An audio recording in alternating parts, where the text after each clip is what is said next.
Contribution numéro 3. Enregistrement de Monsieur Gilbert Garcia, réalisé le mardi 12 novembre 2013 dans le studio d'enregistrement des archives départementales à Pierre-Vive, Montpellier, France. Alors, Monsieur Garcia, pouvez-vous nous dire exactement les documents que vous avez apportés aujourd'hui? Disons que je ne sais pas de tête. Hein.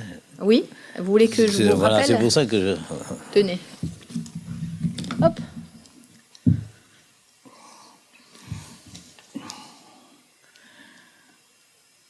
Alors, disons que le premier document que j'ai amené, c'est une photographie du poilu Mourier, Dralès Mourier, qui a fait la guerre de 14-18, qui a été mobilisé en 14. Après, ce que j'ai amené, c'est un discours prononcé lors de ses obsèques là, en 1968 et qui donc retraçait sont tracés pendant la guerre de 14-18, disons, là, combien de fois il avait été blessé, ou là où il avait été blessé, et tout ça, disons. Et le troisième document, c'est la vue du dispensaire là où il avait été hospitalisé, disons. Et après, après un certificat aussi de visite médicale qui indique l'état d'une des blessures qu'il avait eues, disons. Et après, le dernier document, c'est sa carte d'identité de l'intéressé, disons, de M. Mourier. D'accord. Comment avez-vous eu ces documents en votre possession? Disons que cette personne, c'était mon grand-père. Mmh. Donc, c'était ma mère qui avait récupéré ces documents et qui les avait stockés quelque part dans la maison. Et donc, c'est nous après leur décès de tous ces gens-là, c'est nous qu'on a récupéré ces documents, disons. Donc, dans tous ces documents, ça concerne votre grand-père? Oui.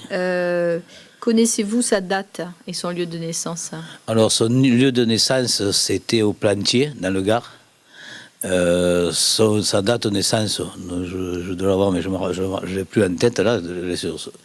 Et bon, il était resté, je sais que c'est une personne qui est restée au Plantier jusqu'en, je ne sais pas quelle année exactement, et après qui est parti travailler sur Aramon, dans le Gard, en tant que cantonnier. Et donc là, c'est là qu'il a rencontré ma grand-mère et qui se sont mariés après la guerre, ils se sont rencontrés, ils se sont mariés après à ce moment-là.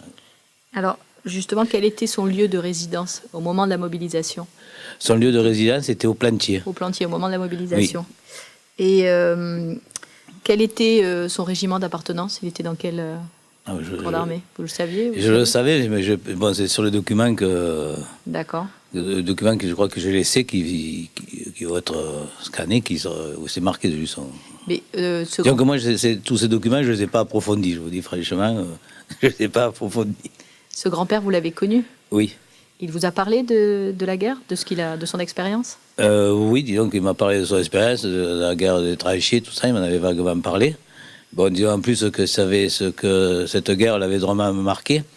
Et disons que lorsque la guerre de 40 a éclaté, cette personne a perdu vraiment se revoyait comme en 14, et donc cette personne est devenue un peu folle, disons, ce qu'on pourrait dire.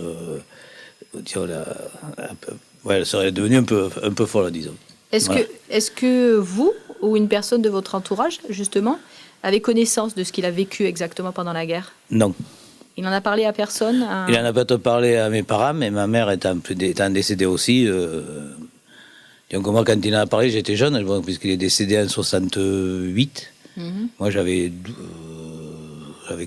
15 ans, 14 ou 15 ans, disons. Donc, il ne m'avait pas parlé vraiment de ce qu'il avait vécu, disons.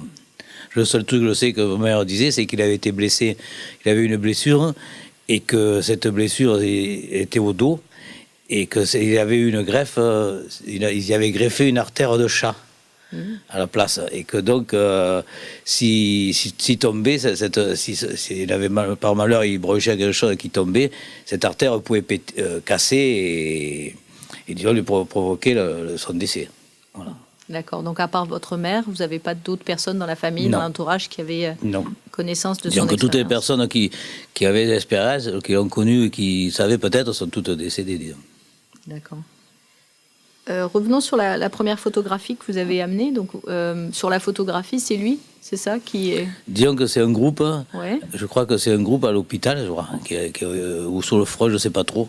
Et ils se sont pris en photo, c'était une dizaine. Et donc, ils envoyé ça à leur famille. Disons, ces cartes, ça aurait été envoyé à leur famille. Disons. Donc oui, vous avez répondu à toutes les questions. Est-ce que vous voyez une information supplémentaire que vous voudriez nous donner par rapport à l'histoire de... Oui, disons que l'information supplémentaire, c'est que cette personne a été décorée. oui, c'est ça. Donc en 1900, je crois, je ne sais pas quelle année exactement, j'avais amené le document, mais bon, qui n'a pas été retenu, disons, pour le scanner. Et donc je sais qu'il y avait il a été décoré. La Légion d'honneur, il avait. Vous vous souvenez pas en quelle année? Non. J'ai le document dans le truc, là, mais je ne m'en souviens pas de non. Et pour un acte de bravoure ou un fait particulier? Non, pour avoir participé à cette guerre, disons. Comme il avait fait 5 ans, il a fait toute la guerre, puisque bon, il a été blessé, mais chaque fois, une fois qu'il était guéri, il repartait au front, disons, et voilà. D'accord. Donc il a traversé toute la guerre. Il a fait toute la guerre, oui. Malgré les blessures. Oui, malgré les blessures, il a fait toute la guerre, sauf peut-être à la fin par rapport à cette blessure de chat, cette opération, mais après, au début, c'est oui. D'accord. Et je voulais revenir aussi sur un document, sur le discours prononcé aux obsèques. Qui est l'auteur de ce discours? Qui a écrit le texte dont... Il faudrait que je revoie mes documents, mais je n'ai pas en tête le nom. Je crois que c'est le préfet ou quelqu'un de haut placé quand même, qui était venu à ces obsèques-là pour prononcer ce discours, disons. Très bien. Il a été enterré où? Il a été enterré à Montpellier. D'accord. D'un premier temps au cimetière, pas Saint-Lazare, mais l'autre, au cimetière protestant. Non, aussi au cimetière Saint-Lazare, pas Saint-Lazare, protestant, là, l'autre côté de Montpellier, du côté de la route de Palavas. Ouais. Et le second temps, maintenant, il repose à Saint-Maurice-le-Putois. D'accord. Voilà.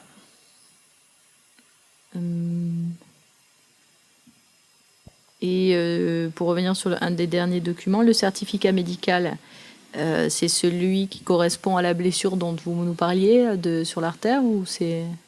Je ne sais pas. Oui, j'ai marqué, mais je ne sais pas quel c'est parce que je vous dis, je n'ai pas lu complètement les... Je ne sais pas quel c'est qui correspond. D'accord. Bien. Mais écoutez, on vous remercie. Oui. Merci beaucoup.